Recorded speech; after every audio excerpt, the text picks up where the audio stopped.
Hello and welcome to study norms. दोस्तों आज मैं ना आपके साथ कुछ बातें करने वाला हूँ, बड़ी इंपॉर्टेंट बातें हैं। और ये बनाना इसलिए मेरा इंपॉर्टेंट था, जैसे पीछे आपने थंबनेल देखा होगा और पहले भी देखा ही होगा, तभी आप वीडियो में आए हो। तो आए हो तो 2-4 मिनट मेरी 5 मिनट ध्यान से मेरी बातें सुन लेना, आपके काम की होंगी। ठीक है। पहला नंबर ये जो स्ट्रेटेजी होती है, ये जो टिप्स होते हैं या कुछ और होता है, इसकी आपको जरूरत तो नहीं होती है अनलेस और अनटिल आप बिल्कुल बिगिनर और बिल्कुल फ्रेश नहीं है। ठीक है। अगर ऑलरेडी आपके पास 2-3 साल से आप लगे हुए, आपको पता ही है, तो अगर आप चाहो तो आप छोड़ भी सकते हो मेरी वीडियो। मैं बोलूंगा मत देखो आप, क्योंकि आपको पता ही है जो मैंने बोलना है ना, आपको पता ही है। हाँ, लेकिन वो बच्चे जो कि बिगिनर्स हैं और अभी मिड में ही है या फिर उनको एक ही साल हुआ है, उतना नहीं पता, इधर उधर के कुछ कुछ कहने से, मेरी बात फिर से बोलूंगा भाई, बहुत इंपॉर्टेंट होने वाली है।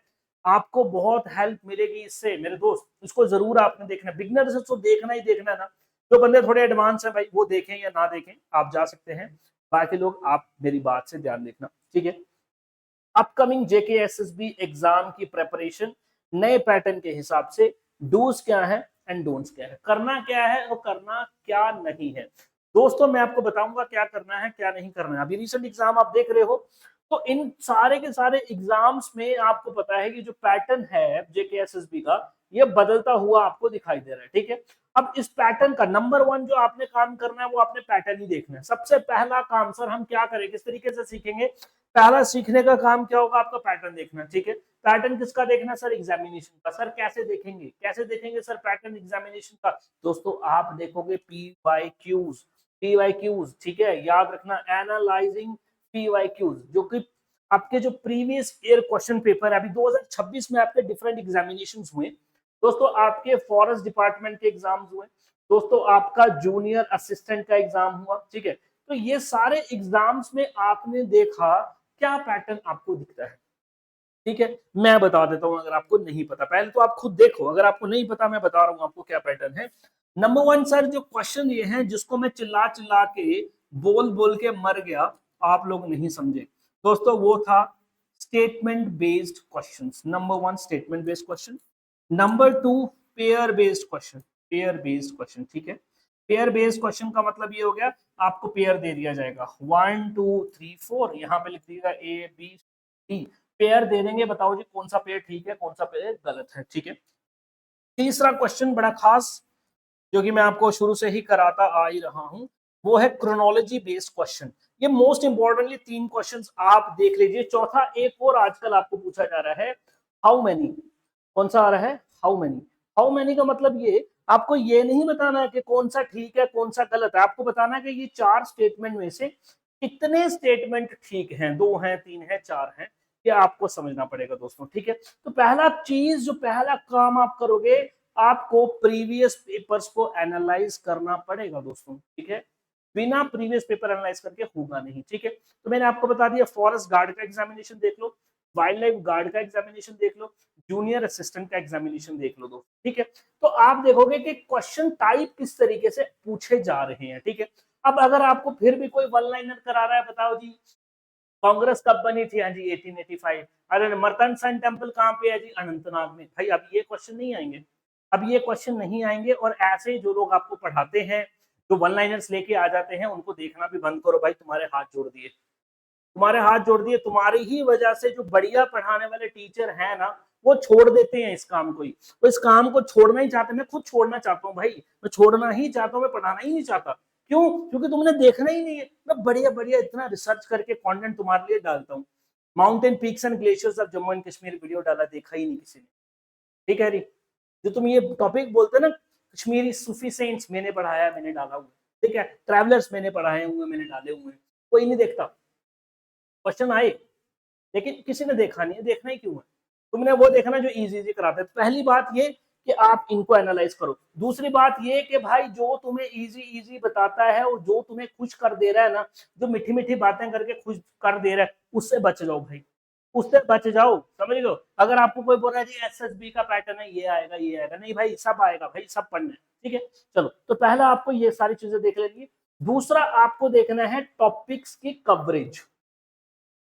टॉपिक्स की कवरेज, जैसे मैंने आपको बोल दिया कि सब पढ़ना है, सब पढ़ने का मतलब मेरा क्या है, ये भी थोड़ा समझिए। ठीक है। आप सभी को ये बात पता है कि एसएसबी ज्यादातर क्वेश्चंस कहां से पूछता है आपको, हिस्ट्री में से अगर हम बोलेंगे तो आप बोलोगे सर मॉडर्न इंडियन हिस्ट्री से, फ्रीडम स्ट्रगल से। दोस्तों अगर आप ये एनालाइज करें तो आपको अब ये पता लगेगा, जो कि आपको पता लगवाना है आपकी रिसर्च से, या फिर जो मैं बता रहा हूं उन्हीं को पॉइंट आप कर ले तो बन जाएगा। आप देखोगे कि आपको क्वेश्चन पूछा गया पेजेंट मूवमेंट से, आप देखोगे आपको क्वेश्चन पूछे गए हैं ट्राइबल मूवमेंट से, आप देखोगे आपको क्वेश्चन पूछा गया है भक्ति सूफी मूवमेंट से, मिडिवियल हिस्ट्री, ठीक है, भक्ति सूफी मूवमेंट से, ठीक है।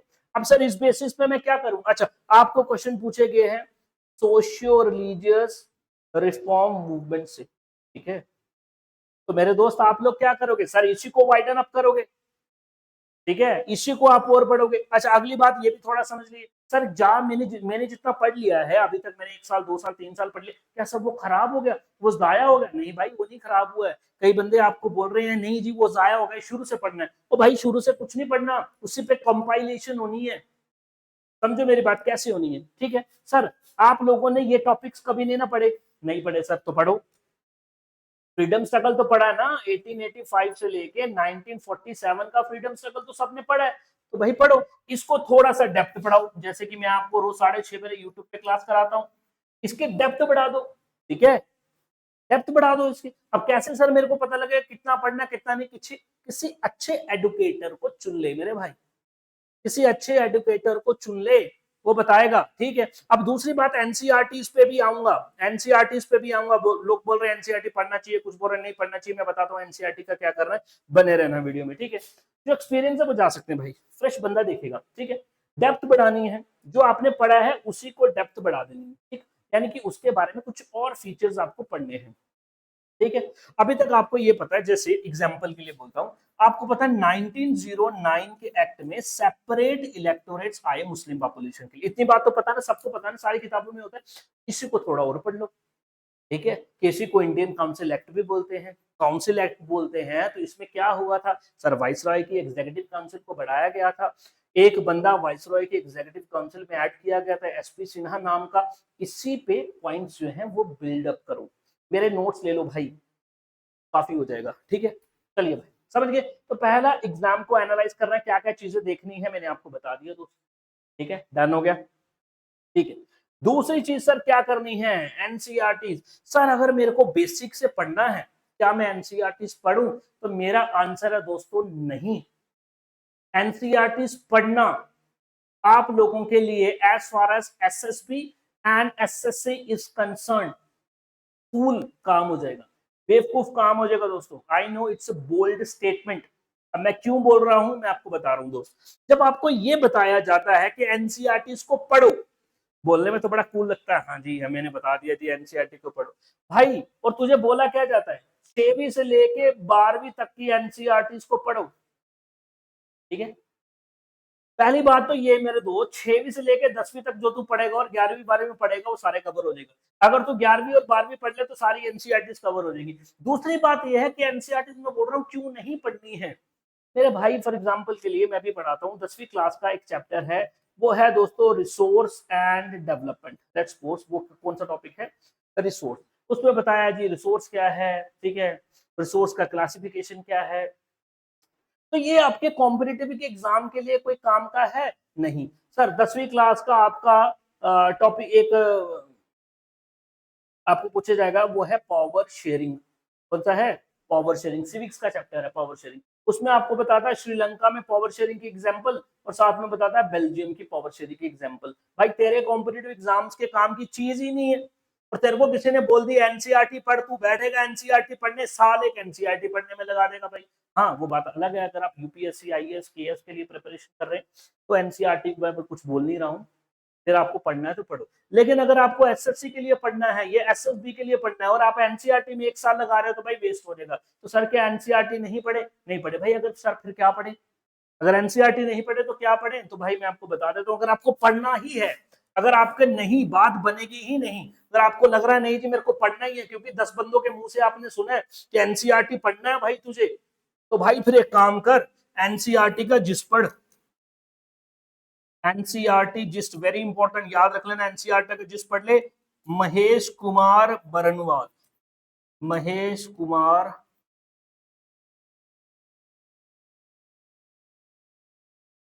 किसने लिखा है भाई, ठीक है। तो ये वाला जिस्ट आप पढ़ लो। तो एनसीईआरटी मेरी तरफ से बिग नो है। तो सर पढ़ना क्या है भाई, कोई भी अगर अच्छी किताब आप पढ़ लें, थोड़ा सा इंटरनेट का इस्तेमाल कर लें, ठीक है। कोई अगर आप एक टॉपिक पढ़ते हो तो गूगल में उसको डालिए, चैट जीपीटी में उसमें डालिए, किसी और चीज में उसको डालिए, एआई में डालिए, उसको बोलोगे भाई हाँ इस पे मल्टीपल चॉइस क्वेश्चन बना के दे, तो वो आपको देगा, उसको अटेम्प्ट करिए। नहीं तो हमारे एप्लीकेशन पे जाके उसमें आप अटेम्प्ट कीजिए दोस्तों, हमने उधर रखे होते हैं बना के, ठीक है। तो एनसीईआरटी भाई आपको ज्यादा इस पे टाइम वेस्ट करना नहीं है। तो सोर्सेज क्या है, सोर्सेज मैंने आपको दोस्तों बता दिए, ठीक है। या तो आप दोस्तों किसी अच्छी कोचिंग के नोट्स पढ़ो, जो कि आपका जेके एसएसबी और एसएससी के लिए आपको पढ़ा रहे हुए, कोचिंग नोट्स पढ़ लो दोस्तों किसी के, ठीक है।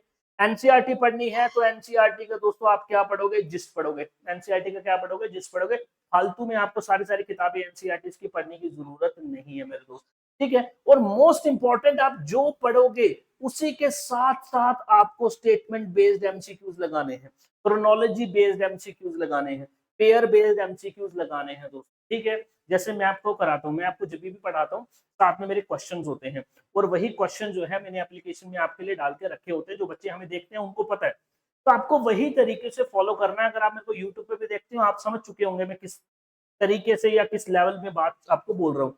तो सोर्सेज आप अपने, आज का सबसे बेस्ट सोर्स तो मैं आपको बोलूंगा इंटरनेट ही है भाई। इंटरनेट का ही इस्तेमाल करो भाई, इंटरनेट का ही इस्तेमाल आप लोग करो, और एक दो किताब आपके पास जो भी है दैट्स सफिशिएंट, कोचिंग नोट्स ले लो, हो जाएगा भाई, ठीक है। तो अगला मेरा पॉइंट ये है, एमसीक्यूज प्रैक्टिस मैंने आपको बता दिया, आपको करने ही है दोस्तों, स्टेटमेंट बेस्ड ही करने हैं, ठीक है। क्योंकि स्टेटमेंट बेस्ड करने से क्या फायदा है, देखो वन लाइनर अगर आप करोगे तो अगर आप 10 क्वेश्चन करते हो, लेट्स सपोज, ठीक है, 10 क्वेश्चन करते हो, ठीक, और अगर आप स्टेटमेंट बेस करते हो, तीन तीन चार चार स्टेटमेंट होगी, ठीक है। तीन तीन स्टेटमेंट से अगर तीन ही क्वेश्चन आप कर लोगे तो 9 स्टेटमेंट्स आपकी डन हो जाएंगी, समझ रहे हो। चार क्वेश्चन कर लोगे तो भाई 12 आपके 12 क्वेश्चन निकल जाएंगे, चार क्वेश्चन स्टेटमेंट बेस्ड, ठीक है। तो यानी कि अगर आप तकरीबन बोलूंगा आप 10 एमसीक्यूज कर लोगे ना स्टेटमेंट बेस्ड, तो सीधा सीधा आपके 30 इंपॉर्टेंट जो टिप्स हैं या 30 इंपॉर्टेंट उससे रिलेटेड फैक्ट्स आप याद करोगे। तो एमसीक्यू प्रैक्टिस दोस्तों आप करो। दूसरी बड़ी खास बात मैं बच्चों को ये बोलना चाहूंगा कि आप लोग ना बेवकूफी मत करो। बेवकूफी सबसे बड़ी आप क्या करते हो मैं आपको बताता हूँ। पहले आप लोग एग्जाम देते थे, लेट्स सपोज आप 2025 में एग्जाम देते थे, ठीक है, 2025 में एग्जाम देते थे, 100 नंबर का आपका एग्जाम आता था, 100 में से आप 80 की टेम्पटेशन करके आ जाते थे, और आपको लगता था चलो 70 तो मेरे आ जाएंगे, ठीक है। अब जैसे एग्जाम का लेवल बढ़ता है तो आप लोग अभी 100 में से करके आए दोस्तों 40, ठीक है। तो आपको लग रहा है यार कि मेरे सिर्फ 40 ही ठीक हो रहे हैं, मेरे 60 ठीक नहीं हुए, मेरे दोस्त मेरे लल्ला वो 60 किसी के नहीं ठीक हुए, क्योंकि ये कॉम्पिटिटिव एग्जाम्स है, ये कोई एकेडमिक्स एग्जाम नहीं है कि मेरे क्वेश्चन छूट गए। भाई ये देख जो तेरे क्वेश्चन छूटे हैं इतनी तैयारी करने के बाद भी, अगर वो तुझे नहीं आए तो वो किसी को नहीं आते। अभी जब से जूनियर असिस्टेंट का एग्जाम तुम लोग देखो, कंप्यूटर्स मुश्किल आया तो भाई वो सभी के लिए आया ना, जो टीचर्स ने पढ़ाया वो उनसे भी नहीं हुआ, तो भाई तू क्यों रो रहा है, तू किस बात के लिए रो रहा है, भाई वो नंबर तो सबके कट गए ना, क्योंकि यहाँ पे परसेंटाइल का कॉन्सेप्ट है ना कि परसेंटेज का। तो तुम बोलते हो कि 100 नंबर का क्वेश्चन पेपर था, अब मुझसे जी अगर 40 ही हुए हैं तो मेरा बड़ा बुरा हो गया।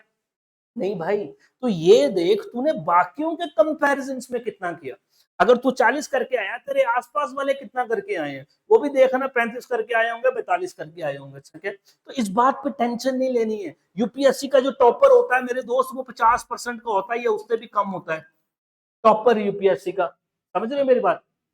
तो यहाँ पे तो आपको सीट ही लेनी है, आपको एक ही सीट चाहिए ना, नंबर बढ़ा के क्या करोगे भाई, इस बातों को निकालो। इससे क्या होता है, दिमाग में स्ट्रेस डेवलप होता है, स्ट्रेस डेवलप नहीं करना मेरे दोस्त, ठीक है। नहीं, और एक और मैं बात बोलना चाहूंगा आपको, जितने फ्रेशर्स बच्चे हैं, ठीक है, ये नहीं बोलना है कभी भी। मेरे को बड़े सारे बच्चे बोलते हैं सर जो मर्जी हो जाए सर मेरे को ये एग्जाम निकालना है। अच्छा एग्जाम कब है सर, 3 महीने के बाद। तैयारी कब शुरू की है, इसी महीने तो करी है, तो भाई 3 महीने में तो लग जाएगा एग्जाम क्रैक करने, तो भाई नहीं होगा। अगर आपको कोई ये बंदा बोल रहा है कि मैंने 3 महीने या 2 महीने पढ़ के एग्जाम क्रैक कर दिया, भाई वो बहुत झूठा बंदा है, झूठ बोल रहा है तुमसे, समझ रहे हो। ऑलरेडी उसने पहले पढ़ा होगा, बात वो अलग है, बीच में पढ़ाई छोड़ी होगी, 3 महीने उसने रिवीजन करी होगी, लेकिन 3 महीने से नहीं होगा मेरे दोस्त। भाई पढ़ना पड़ेगा, पढ़ना पड़ेगा भाई, this is the ultimate reality. और इसको जितनी जल्दी मानोगे उतना चंगा है तुम्हारे लिए। तुम्हें लगता है कि बस ऐसे मुंह उठाया कर दिया जाके उधर हो जाएगा एग्जाम, भाई नहीं होती, सरकारी नौकरी है भाई, नहीं लगती, नहीं लगती है। और तुम्हें मीठी मीठी बातों में मत आओ, मैं तुम्हें बता रहा हूँ, तुम्हें जो बोल रहा है कि आप आ जाओ हमारे पास, ये करा देंगे वो करा देंगे, कुछ नहीं होना, ठीक है। टाइम देना पड़ेगा, टाइम लगेगा, सिलेबस है भाई ज्यादा है। बीकेएस लेवल की अगर आपको जीके पूछ रहा है तो आप समझो, फिर अगर आपको 4-5 कंपोनेंट पढ़ने हैं तो कितना टाइम लगेगा, समझ रहे मेरी बात। तो भाई इन बातों को आपके दिमाग से निकालना है, इस पे इतना ज्यादा फोकस नहीं आपको डालना कि कितने नंबर का मेरा हुआ है, कितने नंबर का मेरा नहीं हुआ है दोस्तों, ठीक है जी। चलिए भाई, तो यही मेरी आपके लिए कुछ टिप्स थे जो मैं आपको देना चाहता था। पहले तो नंबर में देता नहीं आपको ज्यादा, टिप्स विप्स ना देता नहीं हूँ, ज्ञान में देता नहीं ज्यादा, ठीक है। तो क्योंकि ज्ञान ये है, ये जो मोटिवेशन है, ये सिर्फ 4-5 मिनट ही काम आती है, उसके बाद डिसिप्लिन ही काम आता है, उसके बाद पढ़ना ही, जो पढ़ेगा उसी का होगा, समझिए। तभी देखना कोई एग्जाम से पहले कभी भी मेरा लास्ट मिनट टिप नहीं आता, हाँ जी लास्ट मिनट टिप क्या करें जी, करना जी पानी बोतल ले लें, हाँ जी पानी पी लें, ऑक्सीजन पी लें, अच्छा जी वो आप नहा लें, भाई ये कोई बातें हैं, ठीक है। फिर मेरी बातें आपको बुरी लग जाती हैं, ऊपर से मेरे को गुस्सा तुम पे अलग आता है। जब कोई टीचर, बढ़िया टीचर तुम्हें अच्छा कंटेंट देने की कोशिश करता भी है, पढ़ाता भी है तुम्हें, ना ना ना ना भाई, तुम कहाँ, तुम देखोगे ये बंदा कोई ले आए टुच्चे से 10 एमसीक्यू, भागते हो उसके पीछे। तो सोच समझ के चूज करना है आपको, जिस टीचर को भी आप चूज करते हो। मैं ये नहीं बोल रहा हूँ यहाँ पे आपको बातें बड़ी ज्ञान दे दी है और मैं इधर बहान हो गया हूँ बड़ा, मेरे को खुद नहीं आता जाता कुछ भाई, ठीक है। लेकिन मैं तुम्हें रियलिटी जरूर बता सकता हूँ भाई, ये रियलिटी होती है। और यही आपका, अगर किसी को टाइम दे रहे हो तो ये आपका प्रीशियस टाइम है, सोच समझ के आपने टाइम देना है। किसी किताब को भी दे रहे हो उसको भी सोच समझ के टाइम देना दोस्तों। ये नहीं है कि कहीं से भी कुछ भी मिल रहा है तो जाके आप लेने की कोशिश कर रहे हो, नहीं भाई, फ्री में मिल रहा है, पेट तो तुम्हारा ही है, पेट तो तुम्हारा ही खराब होगा, समझ रहे हो। चलो भाई आज के लिए इतना बड़ा है, कमेंट्स आपके मुझे जरूर दे दीजिएगा। प्रेपरेशन अगर आप करना चाहते हो, हमारे कोर्सेज वगैरह भी हैं, डिस्क्रिप्शन में लिंक विंक वो है, नंबर शंबर सब दिए हुए हैं, आप देख लेना जो करना है यार, ठीक है जी। चलो भाई, तो मिलते हैं आपसे अगले किसी अच्छे टॉपिक पे, वीडियो लेके आऊंगा, देख लेना भाई, देख लेना, ये तो पढ़ाना ही मैंने भी छोड़ना ही है आहिस्ते आहिस्ते फिर। Thank you.